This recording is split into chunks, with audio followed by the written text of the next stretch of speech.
Morning student. आज हम real analysis का चैप्टर 1 का पार्ट 9 करेंगे।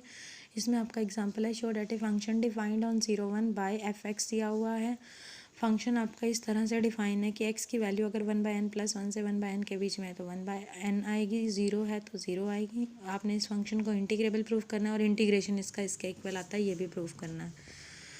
फंक्शन दिया हुआ है आपको, उसमें आप n की 1 2 3 अप टू सॉन वैल्यूज़ डाल दीजिए। जब आप वैल्यूज़ डालेंगे तो ये इस तरह से ओपन हो जाएगा।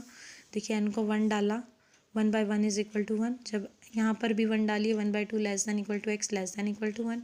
फिर 2 डालिए, फिर 3 अप टू सॉन n, 0 पे आपको 0 मिलेगी। क्लियरली एफ एक्स बिलोंग करेगा 0 to 1 इंटरवल में। देखिए 0 to 1 ही वैल्यूज़ आ रही हैं आपकी फॉर ऑल। यहाँ से देखिए, क्योंकि n को आप इन्फिनिटी डाल सकते हैं। फॉर ऑल एक्स बिलोंग्स, तो फंक्शन आप जो है आपका बाउंडेड हो जाएगा, क्योंकि ये 0 to 1 इंटरवल में ही बिलोंग कर रहा है। कहते हैं also it is continuous on 0 to 1 except सिर्फ इन पॉइंटों को छोड़कर 0 1/2 1/3 1/4 up to so on. 0 to 1 आपने इंटरवल बनाया, इसमें आपने इसके डिसकंटिन्यूटी के पॉइंट बनाए 0, फिर 1/2 1/3 1/4 अप टू। ये किस किस इंटरवल के बीच में होगा? 1/5 to 1/4 ये होगा। आगे 1/4 to 1/3, नेक्स्ट होगा 1/3 to 1/2। उसके क्योंकि ये आया था आपका ऊपर, देखिए 1/2 किस में आया था आपका? 1/3 to 1/2 में, और 1/3 किस में आया था? 1/4 to 1/3 में। वही बनाया है आपने यहाँ पे डायग्राम में। नेक्स्ट देखिए, कहते हैं since the set of point of discontinuity of F has only one limit point. कहते हैं एक ऐसा फंक्शन जिसमें डिसकंटिन्यूटी के पॉइंट, उसका एक लिमिट पॉइंट होता है जो आपका 0 है। देयरफॉर फंक्शन आपका इंटीग्रेबल होगा। तो इंटीग्रेशन कर दीजिए 1/n to 1 f x d x. इसको इन्होंने ब्रेक कर लिया, 1/2 से लेके 1 एफ डी एक्स। एन को 2 डाला, फिर 3 डाला, फिर इसको 1/2 1/n to 1/n माइनस 1। आपको पता है इसमें वैल्यू 1 थी, आपने फंक्शन में दिया हुआ है। इसमें 1/2 थी, अब फिर 1/3, लास्ट में 1/n माइनस 1। इसको आप इंटीग्रेशन कर लीजिए और उसमें अपर एंड लोअर लिमिट पुट कर दीजिए। इसको देखिए 1/2 प्लस 1/2, इसको लिखेंगे 1/2 इंटू 3, फिर 1/3 1/3 इंटू 4, लास्ट में 1/n minus 1 1/n minus 1 into n। फिर इन्होंने क्या किया, 1/2 इसके साथ कुछ भी नहीं था तो 1/n² ले लिया, फिर 1/3, फिर 1/2² बन गया। देखिए फिर 1/4 इंटू में 1/3² अप टू सो ऑन बन चुका है। इसको आपने सम अप कर दिया, फिर इसके आपने पार्शियल फ्रैक्शंस बना लिए, सबके साथ समीशन ले गए। समीशन ले जाने के बाद आपने इस सम को तीनों को ओपन कर दिया। फिर कहते हैं जो कैंसिल होता है काट देना, और आपका ये आ जाएगा -1, क्योंकि 1/2 से तो 1/2 आपका कैंसिल हो जाएगा, 1/3 से 1/3 कैंसिल हो जाएगा। सिर्फ आपका बचेगा 1/n plus 1/n 1² 1/2² 1/n minus 1 का स्क्वायर। ये पूरा आपका कैंसिल हो जाएगा। लिमिट अप्रोच कराएंगे आप infinity, 0 to 1 f x d x is equal to -1 plus up to so on. जब 1/∞ ये तो 0 हो जाएगा ना।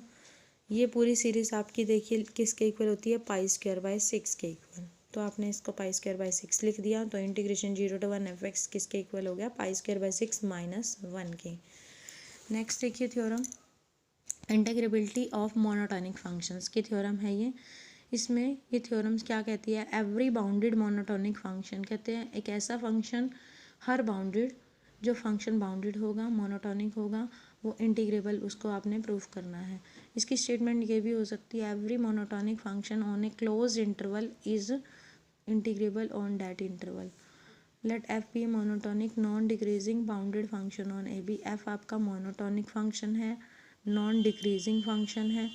तो नॉन डिक्रीजिंग है तो आप इसको ले लीजिए नॉन डिक्रीजिंग, कि एफ एक्स की value f of a to F of b के बीच में ले लीजिए।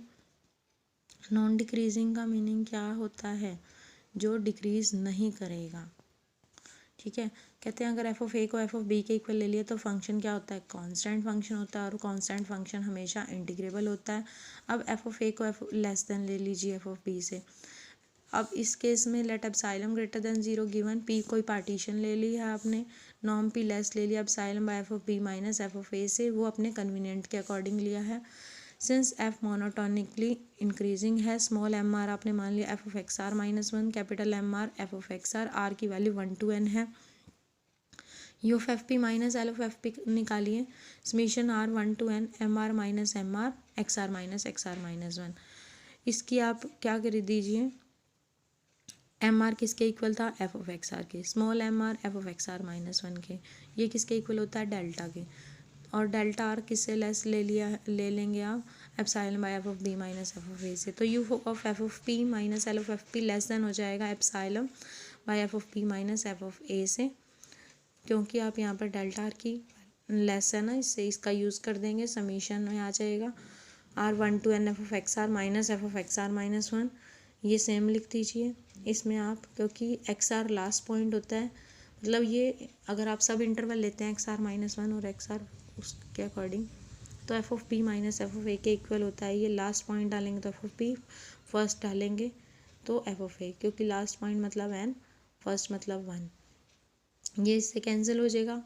You of F P minus L of F P आपका लेस देन आ गया एप्सिलॉन से। ये आपने थ्योरम की थी, अगर ये कंडीशन आ जाती है तो फंक्शन आपका इंटीग्रेबल प्रूफ हो जाता है।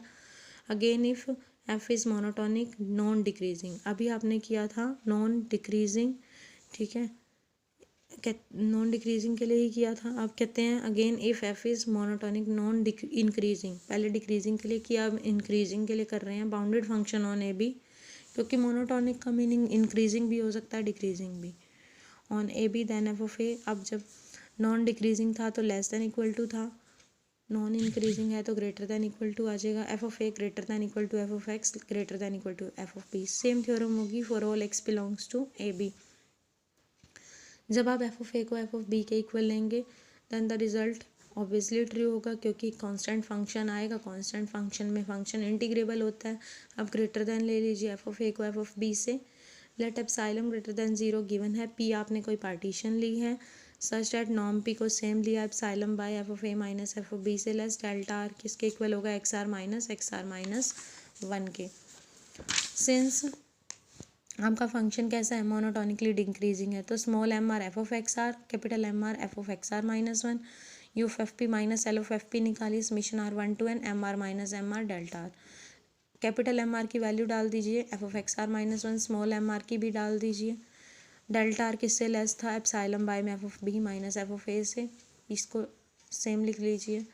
फिर आर की वैल्यू जब 1 डालेंगे तो एफ ऑफ ए आएगा, एन डालेंगे तो एफ ऑफ बी आएगा। इसमें पहले क्या डालेंगे आप, ए डालेंगे, फिर माइनस में बी, क्योंकि आप डाल के देख लीजिए एक्स आर माइनस 1 पहले है इसमें, एक्स आर बाद में, उसमें एक्स आर पहले होता था और एक्स आर माइनस 1 बाद में, तो लास्ट पॉइंट पहले डलता था, इसमें फर्स्ट पॉइंट पहले डलेगा आपका, ये इससे कैंसिल आउट हो जाएगा, इक्वल टू एप्सिलॉन आ जाएगा, you of F P minus L of F P less then epsilon. Similarly तो फंक्शन आपका इंटीग्रेबल हो जाएगा दोनों ही केसेस में, चाहे नॉन डिक्रीजिंग लें चाहे नॉन इंक्रीजिंग लें। नेक्स्ट है आपका integral as a limit of sum. कहते हैं so far we have discuss the Riemann integral A to B F D X by means of, Riemann integral से आपका मीनिंग क्या है, अपर और lower sum, that is u of fp or l of fp, the number mr small mr which appear in, जो आपके appear होते हैं u of fp में और l of fp में respectively are not necessarily the value of f because lub and greatest glb of a set may or may be attained। कहते हैं कि जो आपके लीस्ट अपर बाउंड है और ग्रेटेस्ट लोअर बाउंड है वो आपके सेट में अटेन हो भी सकते हैं और नहीं भी। We shall now show a to b f dx can also be considered as the limit of a sequence of sum in which mr and mr are replaced। तो उसमें हम कैपिटल mr और स्मॉल mr को replace कर देते हैं values of f के साथ। Thank you students.